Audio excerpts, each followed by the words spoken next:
Thank you very much for joining us today. I'm Lalit Agarwal, VP of Energy Management and Sustainability at EnergyCAP. And today we are going to spend some time talking about carbon accounting and how do you go about mastering it, why it is important. So this session is being recorded. So the recording of this will be available to all the people who registered for the webinar. So it will be made available to you.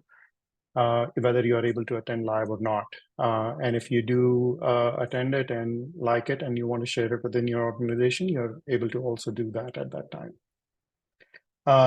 The other housekeeping item is that the webinar will not allow you to speak your questions. So there should be a question and answer option in the Zoom window that you're in. And if you have any questions, you can submit those in the Q&A, and I have a couple of team members that will try to answer those questions live if possible. And if there are questions that need to be verbally responded to, they will give it to me, and I'll take some strategic pauses a couple of times during the webinar so we can address those. So with that, we'll go ahead and get started.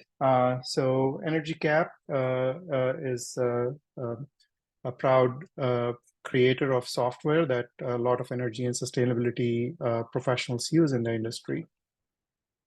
So the objectives for today's webinar are to talk about the sustainability, energy and sustainability ERP solutions that we have.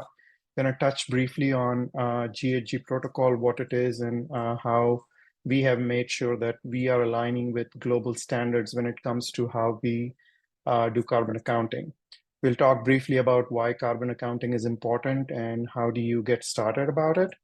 But this is not going to be a death by PowerPoint by any means. This is going to be a very live demo. So we'll walk through some scenarios that we have created. So majority of the webinar will be focused on the actual overview of the application.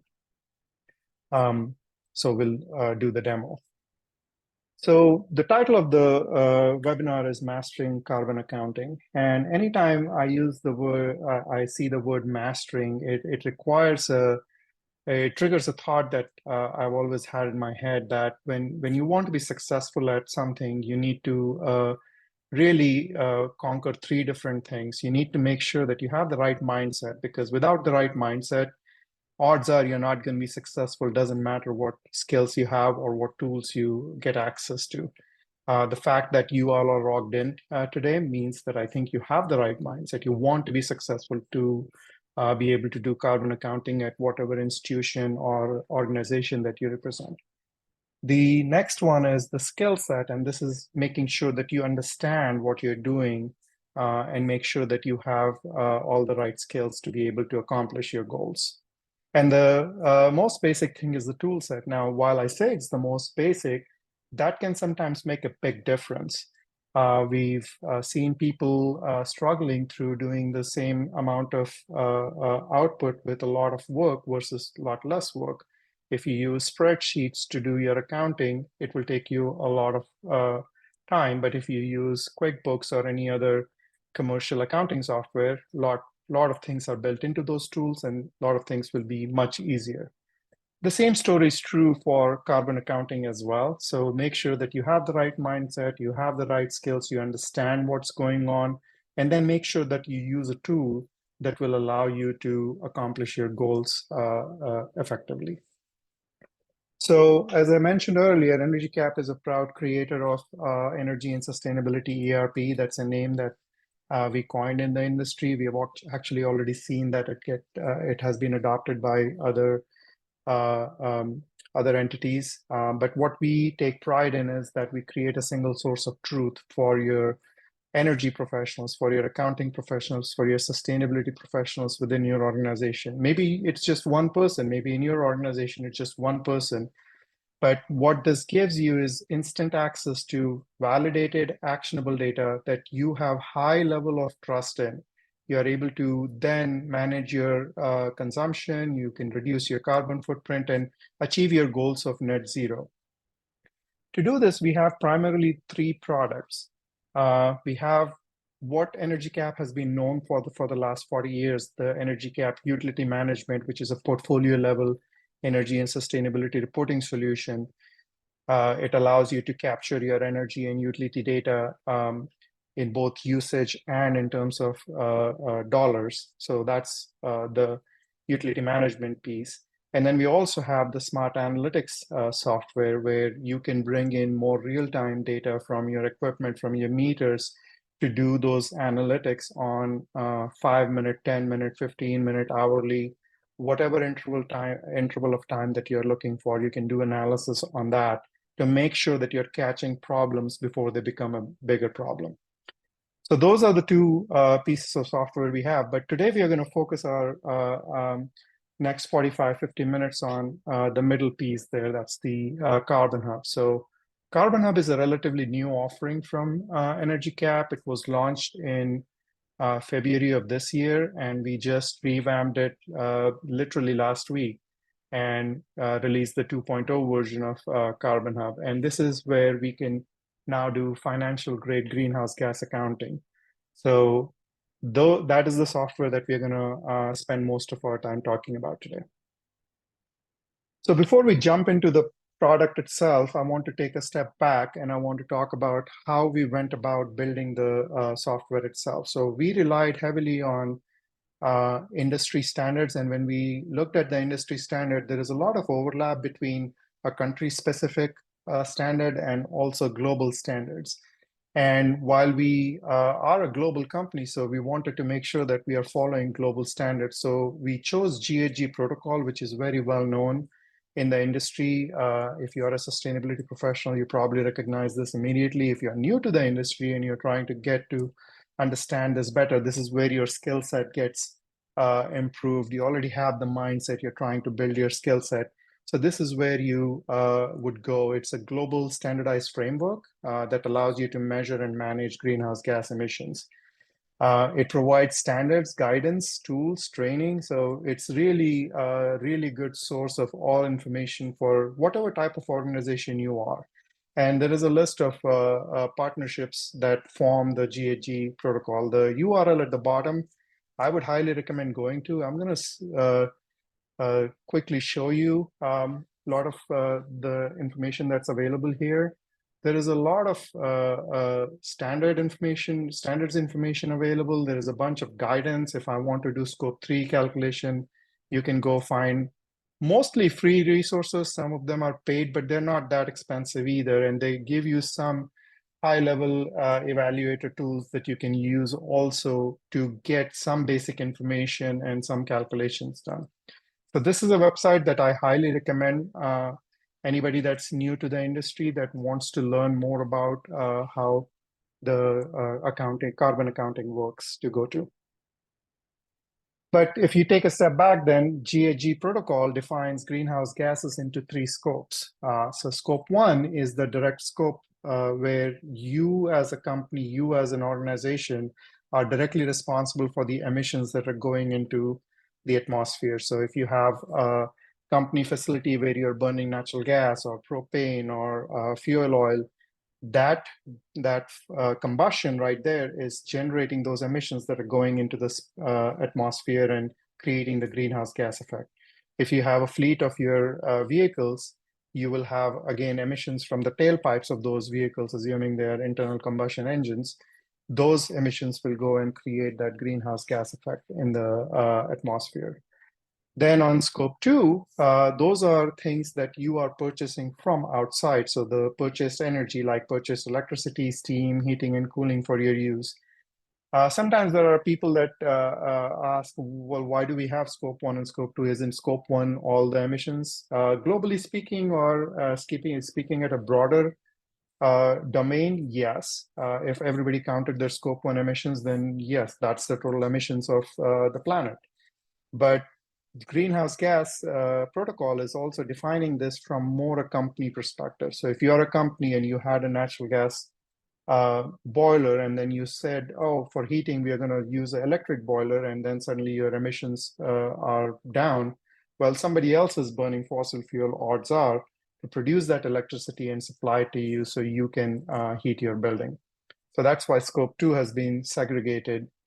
And then scope 3, which gets even more complicated, is everything else. So you may have the upstream things. So those are the scope 3 indirect on the left side of the screen: purchase goods and services, business travel, employee commuting, for example. And then the downstream activities, meaning that you have a product that you have to transport and distribute to the retailers, or when you're done using your product, what happens to it? How is the end of life treatment of the sold products? So there are classifications that are built in. And again, CarbonHub wanted to support the definitions as defined by GHG protocol. So other thing that a lot of times I get asked is, why is all this important? Why do I care about GHG accounting? Well, it's important because our leaders, the executives of the organization, the presidents of institutions, they are under pressure from multiple entities. There is an urgent need for education. There is reputational threats. There is pressure coming from students if you are a higher education campus. There are all sorts of pressures coming to you, and we'll talk about a few more. So it could be stakeholder driven, meaning that if you're a campus, then students on campus. If you're a city, county, or state, it could be the citizens of your city, county, or state. And those are just driven by people voicing their opinion. But then it takes you to the next level where there are now regulations in place, and more on the way, actually. Local Law 97 in New York City, for example, puts a limit on how much emissions can be out there. California law, SB 253 and 261, just got passed in the legislature last week. And hopefully it will be signed by the governor within the next week or two. The governor has already indicated that he's going to sign it. What that does is it requires any entity that does business in state of California over $1 billion to report their scope 1, 2, and 3 emissions. There is also the SEC proposal that is in a proposal state. It has been in a proposal state for a while. And that is, if that becomes a reality, then all publicly traded companies would have to report it. So all that's great. We have all these needs. Where do I begin? So that's the first question that a lot of times somebody who's starting out, if you're an organization that has not done this in the past, and you just got hired as a sustainability officer, where do I even begin? So where you begin is identifying where the data is. So there is data that's either easy to measure or hard to measure, or it has limited availability, or it's very easily available, it's ubiquitous. So in this approximate chart, we show you that there are certain types of data that are very easily available. Everybody has to pay utility bills. So utility bills have been a common thread for measuring your scope 1, sometimes both scope 1 and scope 2 data. And that will get you the information that you need. And as you go down more on the scope 3 side of things, you may end up getting a little less availability, or it's harder to measure. So if you want to get started, you need to identify and collect the data that supports your organization's goals and reporting needs. So that's a very important thing for you to do, is identify what data you have available and what you don't. When you figure it out, you can then use a system like CarbonHub, which is an energy and sustainability ERP, to streamline the carbon accounting. Just because you found the data, you don't want to spend a lot of time putting spreadsheets together and trying to do reporting off of them. Because maybe in the first year you would be successful at it, but starting second year, when somebody asks, hey, do me a year-on-year comparison, it gets a lot harder. And third year, it gets even more harder. You have to make sure that you remember to get the same data sources from same areas. So get the inputs, whether it's through your bills or documents, to your meters, to your sensors. If you have other external sources of data, you bring that in, you put it in your single source of truth, which is the energy and sustainability ERP. You do any kind of automation, automated data validation that you need to do, and you define all your carbon factors. And then you get your outputs in your reports and setting targets and trying to then make that information actionable, meaning that once you know what your impact is from a certain scope or certain activity, you can then go after that and make a difference. So now I'll switch over to carbon accounting software, but before I do that, I'll take a quick peek at the question and answers here. Looks like Zach's already taking care of some of them, so I'll move right past. So this is the CarbonHub user interface. So what we're going to do is we're going to slowly walk through some of these data points that we have. I'm going to focus on scope 1 and scope 2 first, and then we'll move on to scope 3. So what I have here is a demo database where we are looking at a emission source, as we call it. So in this case, this emission source is really tied to a meter in our EnergyCAP utility management software. And if you are a customer or you license utility management, you can jump straight to that particular meter bill records, and you will get that information right away. So if you look at here, the November data, it shows 2485 CCF. It's right here, 2485 CCF. So it's the same data. And if you have both software license, then they will directly, the data is only brought into the utility management, and you don't have to double enter anything. But what we are seeing is the bills that are coming in on a monthly basis are becoming emission sources here and emission records. So the emission source here is City Hall, and the emission records are on a monthly basis, the information that's coming in. You can see what the meter reading dates were and how much natural gas was used at this facility. And then the magic here is how does that get converted to the carbon footprint. So let's open that up. So this is the specific record for the City Hall natural gas emission source, and it is for the period between November 3rd, 2022 and December 7th, 2022. So what we're seeing here is that is the volume of natural gas that was burnt, and we see that the carbon impact is documented here. So how do we know that? Well, first thing we can do is we can just click on this natural gas, and you can see here the information that we have gathered is captured in the detail. And what CarbonHub does is it keeps a history of all these factors, so you can go back and see it. But if you have a specific factor that your natural gas provider is sending you, you can add it yourself also. In addition to the information that you got from your utility bill, so anything that's in gray here is actually transferred from the utility management software. But here you have the ability to change what scope category you want to tie to. This one is direct stationary combustion, so that applies to scope 1, so you don't have much to change here. But let's say you decide that, hey, I don't want to use that natural gas factor. I want to go with another factor that's available in our database. You can change it to that particular factor. And for this record only, so if you have been using CarbonHub for last 4 or 5 months, when we used to change the data like this for a particular emission source, it would apply to all the records. We have modified that, and now you can actually change the factor per record. Now, if you want to change it for multiple records, there is an easier way to do that. You can create a setup spreadsheet, and you can upload the data in bulk. But right here, we are showing you that for just this particular emission record, we are able to change this data. In addition to that, you can also add notes. So if you are capturing this information and you want to make a specific note for why you made this change for this factor, you can make the note here.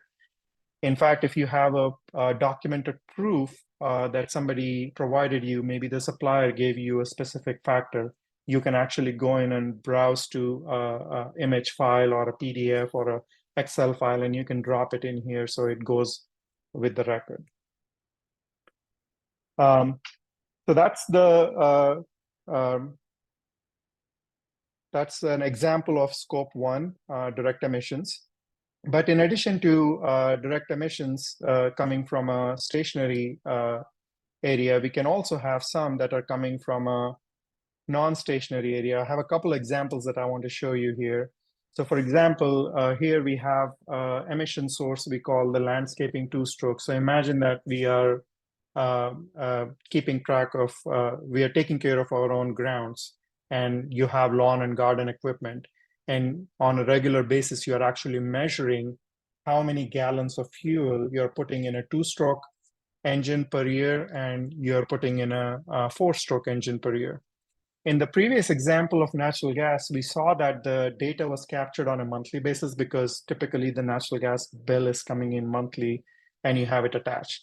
But sake of argument, you don't have a license to EnergyCAP utility management software and you want to bring in just annual data. This is another way you can do that. So here we are seeing that the data is captured on an annual basis. So this record goes from January 1st to 2022 to January 1st, 2023.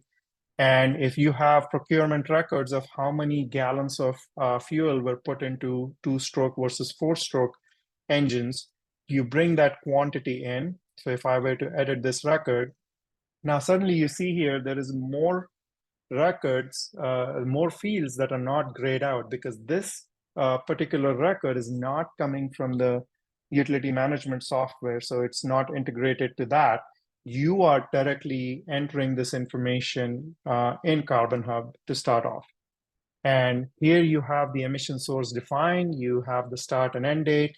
You can go down to a daily number if you want. So you can have 1 day iteration. And you can capture information by use. In this case, because we are capturing gallons, we do that. And I will show you examples of cost and direct offsets just a little later. But all you did here was you picked the right factor. So if you don't know what the factor is, you can go in here and you can quickly search. You can pick a different region. We have some factors that are specific to countries. And you can also see a lot of you can filter out by category also. So you can do that.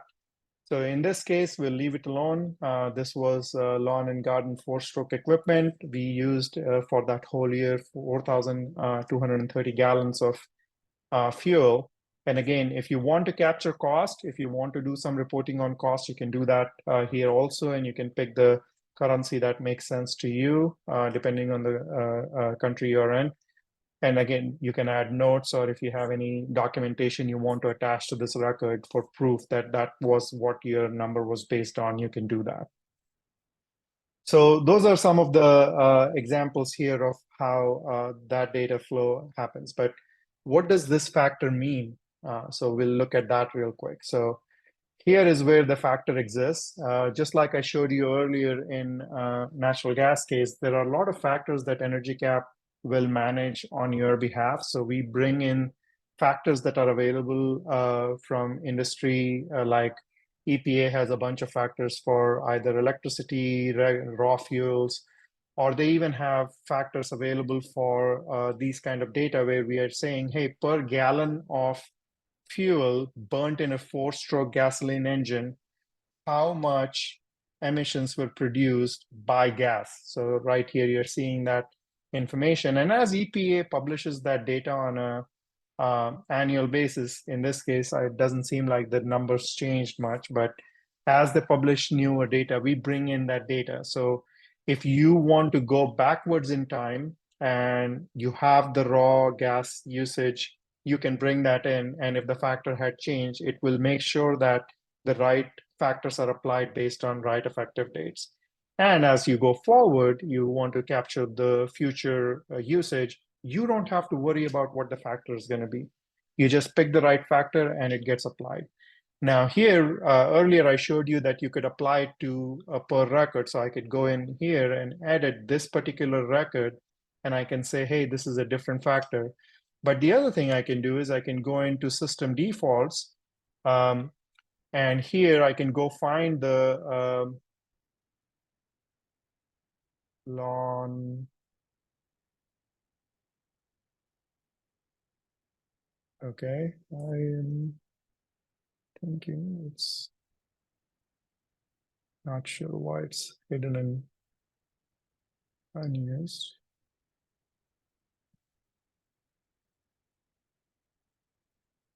All right, that's the first boo-boo. I'm expecting 5 more, so hold that thought. So forget about the landscape, but if you have any scope category, any commodity or emission source type, you can actually define the default. So even though you change the factor for this particular record, the rest of the data, if you bring in future years, so let's say it's end of 2023, and now you have the usage for 2020, the year 2023, and you bring in that record, just because you change the factor for 2022, 2023 will still default to whatever the emission source is tied to.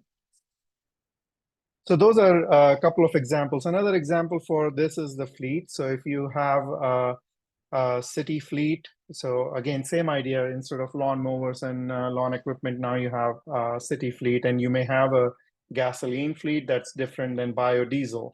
So if your accounting system is tracking how much of biodiesel you purchased and how much of gasoline you purchased, again, you can come in here and you can document it. Again, you can do it on a monthly basis. You can do it on a quarterly, semi-annual, or annual basis. This example shows an annual data collection. And here again, you see the factor that's applied is motor gasoline, and here are the details of what those numbers look like for a motor gasoline 4-stroke engine. However, if you don't have access to how much fuel was purchased, maybe you have a fleet where sometimes people are filling at this gas station versus that gas station, and you don't have the ability to track it, you can then use the next best proxy, which is the miles driven. And the advantage that we have is that we can tie it to a factor like medium and heavy duty trucks. So let's imagine that this police fleet is using medium and heavy duty trucks in the city. You can actually go not from gallons to kg of GHG. You can actually go from miles to the amount of emissions that are generated per gas based on specific miles driven. So that's the other advantage you have, is you don't have to sit down and do all the calculation. We have factors that are built into CarbonHub that will allow you to do that for you. So that's at a very high level what Scope 1 is about. I am gonna take a quick pause here and look at some questions. It is a pricing question, so I'm gonna defer that to a later time. All right, so since we are tight on time, there is so much to show. I'll continue moving. So so far we've only talked about Scope 1. So let's move on to Scope 2, for example. So here's an example of another electric bill that we are getting through our utility management software. So that's why you're seeing that at a monthly cadence. And if you want to go open it up, you can open it up in utility management software module that we have. But on a monthly basis, you're getting this information in. So how does that convert? So we have this record. If I go back into the edit mode here, again, you will see a bunch of grayed out fields because this information is coming from our utility management software.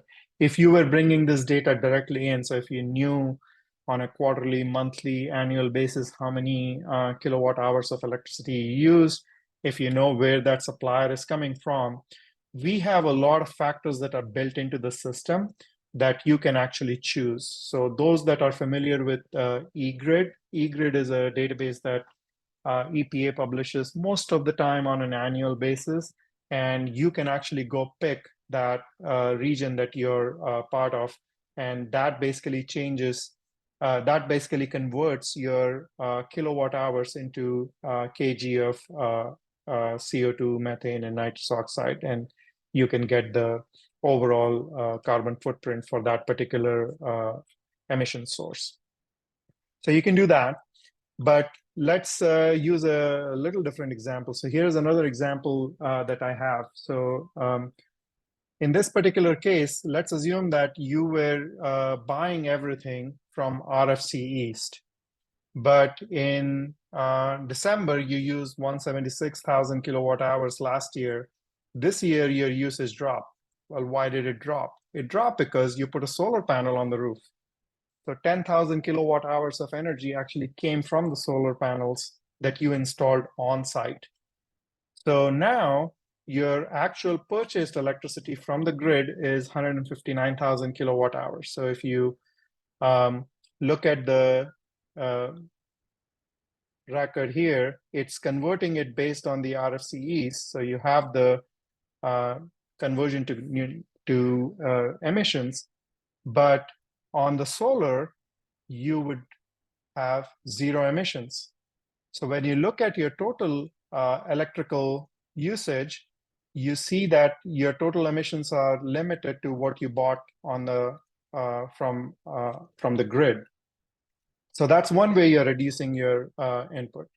But the other way you can also do is, let's say you, in addition to doing this, starting the month of December, you also entered into a PPA agreement with a company that's selling you in a deregulated market electricity that's generated from wind, for example. And I have already loaded a factor here that uses wind energy. So you can go ahead and create that, go ahead and save that. And here you see that for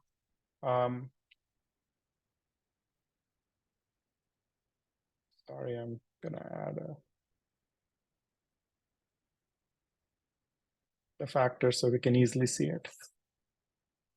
So right here you see that your usage till November was all RFCEs because that's the region of the country that you're buying your fuel, electricity from.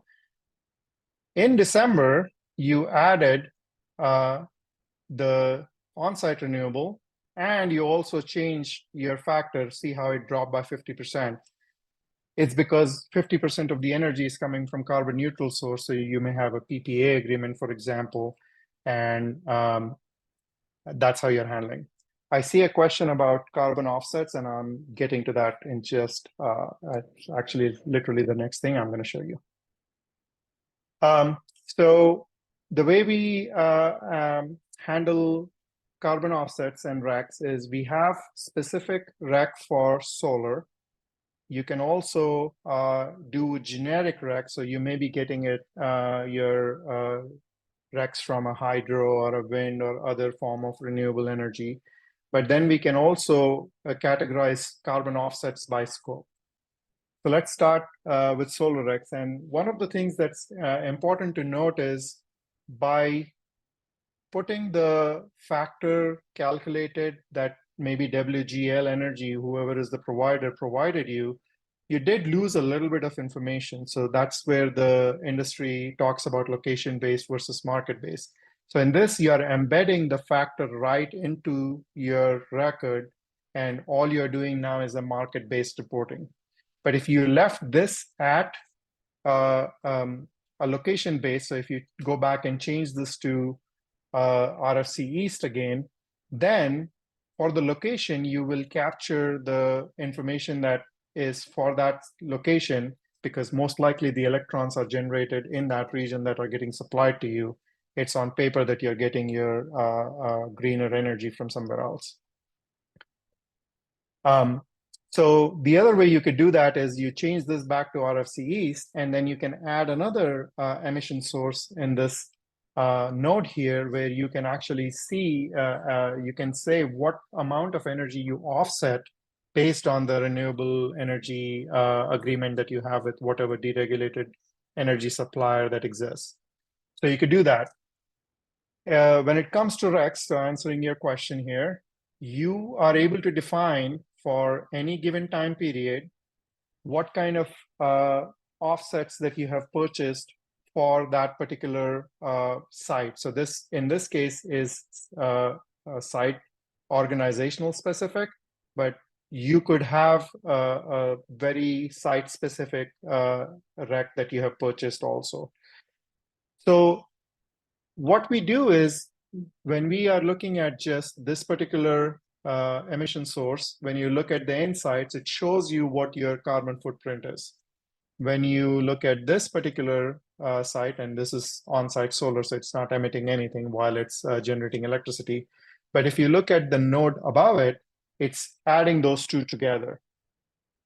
And as you travel up the nodes, you will continue to keep adding those together. And when you have these offsets in your nodes, so if you look, if I collapse all of these and go up to the city of Happy Valley, any items that I have that are negative carbon, that are the RECs or the offsets that you have purchased and you have documented, it will actually offset your overall carbon footprint.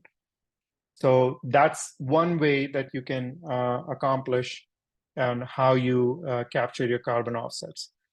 Similar to what I was showing you earlier, in addition to documenting what your amount of usage was, you can also document what was the cost of these carbon offsets or electrical RECs that you purchase. So you have that. If you have any certificate that the provider is giving you to document it, you can just browse here and you can go and complete that.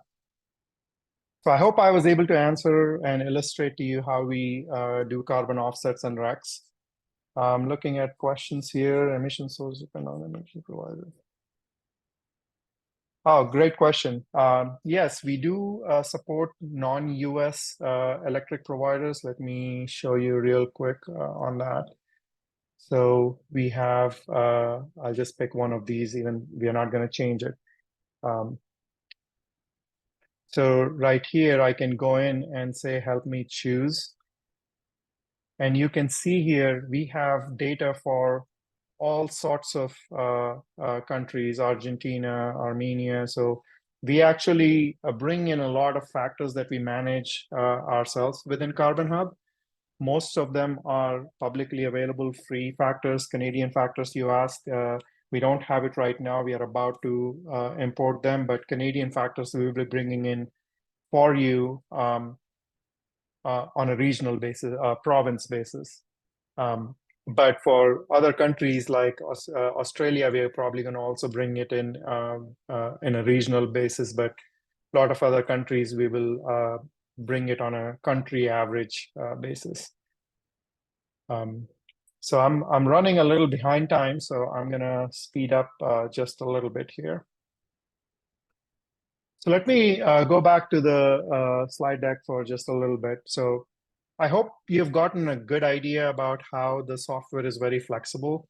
One thing I didn't show you, because it gets really complicated to show in a short period of time here, is custom factors. So let's say that you have a very specific information that you want to bring into the database, and you say, hey, per unit of whatever I'm doing, please use this factor.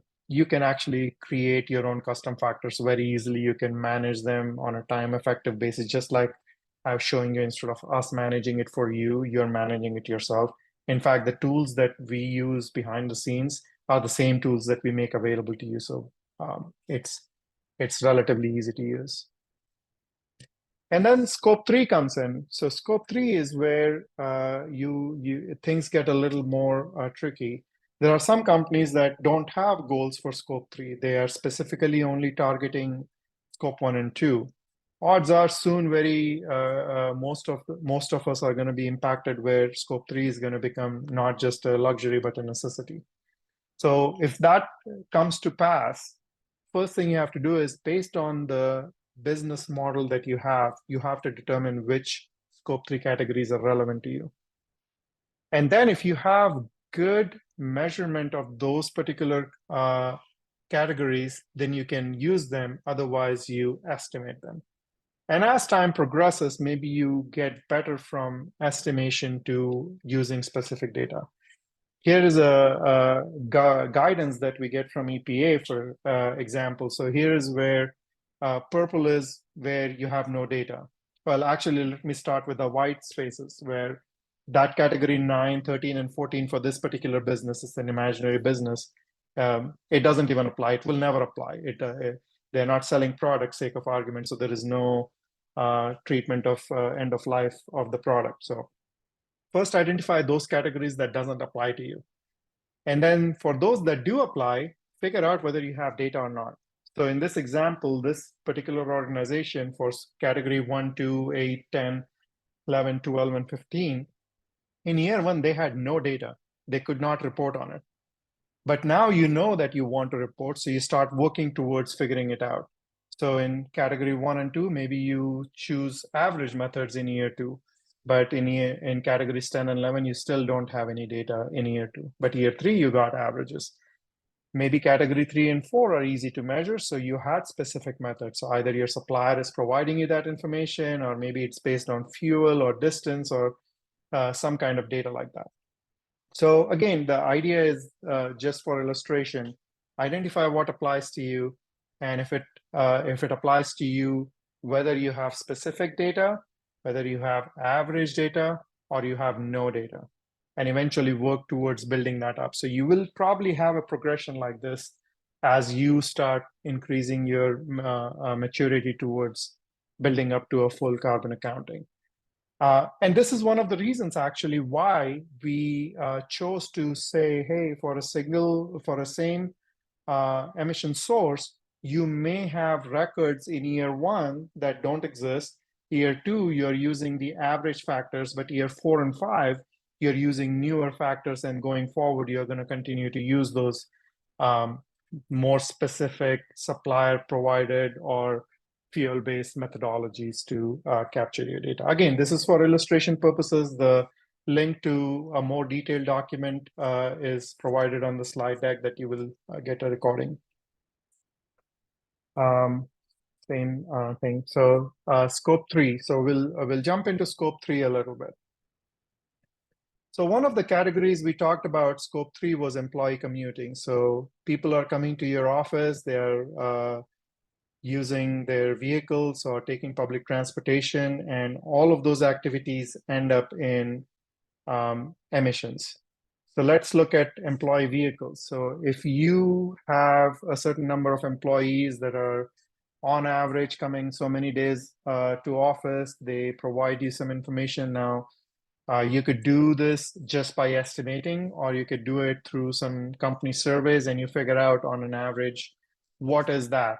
Now, you may have a COVID dip, as is illustrated by this particular example here, where people are back to work in 2022 than they were in 2020. And what you have to do then is you enter the information based on that survey that you did, or that estimation that you did. So here you're tying it to the category, and then you're saying, hey, what factor should I apply? So in this case, we are using the passenger car factor, which is basically saying, hey, for every mile a passenger vehicle drives, these many kilograms of GHGs are emitted, and it's broken down by type of gas.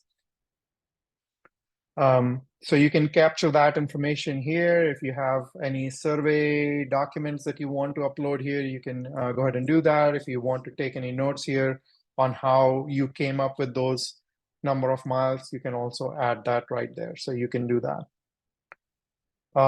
So you got that. It's very similar to the police fleet we looked at, but instead of your own police fleet, this is your employees that are commuting. The difference might be that you may have better idea of mileage for each of those vehicles than you would have for your employees. But some of them may take a bus. So what do I do then? So again, if you have surveys, then you can check with your employees, and you can say, hey, how many miles do you take the bus to? So this is the miles to kg of CO2 again. Some may take light rail, and that information again is available here, where we have a factor for commuter rail. So you can use that information. So I'm just illustrating that there are so many different ways that you can capture your data depending on the detailed level of survey that you did for your employees. The other thing you may have is business travel. So if you end up in a situation where you have employees that are traveling for business, they may be taking flights, and they may be renting cars. So let's look at some examples here. So long haul flights. So if you have a system where you're capturing how many miles somebody is flying, you can categorize them by a specific mile type. And here again, we are again going from miles to kilograms of those specific greenhouse gases. Rental cars is again same kind. So you're taking in miles and converting them to emissions. So just checking, yes, this is the same as passenger car. So same as the employee commuting. So you can do those kinds of things for business travel. You may also have downstream activities, and I think there is a question on how do we capture carbon footprint when just carbon footprint is offered. So let's say you have some finished goods that you send using UPS or FedEx or any of those transportation businesses. So in this particular case, you may have a situation where you are basically given the amount of emissions that FedEx had to emit from their fleet just for your business. So in this particular case, all you're doing is you're bringing in the data that's provided to you by the supplier directly. So you can do that. One of the other things we can do is, let's say, again, this goes back to I don't have the data necessarily. So EnergyCAP, we wanted to do our own corporate activities. So we were not even tracking what our mileage flown was for business travel. So what we did was we ended up taking a different route. We took this factor that basically says per US dollar spent, how much emissions are created when you fly. So it is a more average way of looking at things. So as my slide was showing earlier here, we are using a more average method than a more specific method. So as time goes on, we'll move towards that and get more accurate in our reporting. And we have a lot of other categories like lodging. So again, we are using a lot of dollar base. So a lot of times we end up in a situation where people are asking, so I don't have that data. Most of the time, you will have some kind of currency-based data. So go talk to your CFO, see if they are able and willing to provide you the data that you can use to go from your currency, whether it's dollars, pound sterling, euros, whatever it may be, to GHG. So there are a lot of factors available by government institutions or NGOs that you can use to convert your data into greenhouse gases. I'm going to take a quick pause here, see if there are any questions. What is the best place to locate the region RFCs when it's not shown on the bill and not easily found on the utility website? You can go to the EPA website and find the region where your location is, and you will be able to do that. If you Google EPA eGrid, you will be able to find that information. All right, I'm running out of time here, so I'm gonna keep going. So we've talked about how we are capturing this data. So again, go back to that mindset, skill set, tool set. We started with mindset. You're all here because you want to do this. Great. Next step was skill set. It showed you a little bit about how Greenhouse Gas Protocol is providing you with guidance and training and some standards so you can actually do this well. And then we've just talked about the tools available to you through EnergyCAP CarbonHub and the other software that we have available for you if you're interested. But then the next thing is, so great, I've got all this data. What do I do?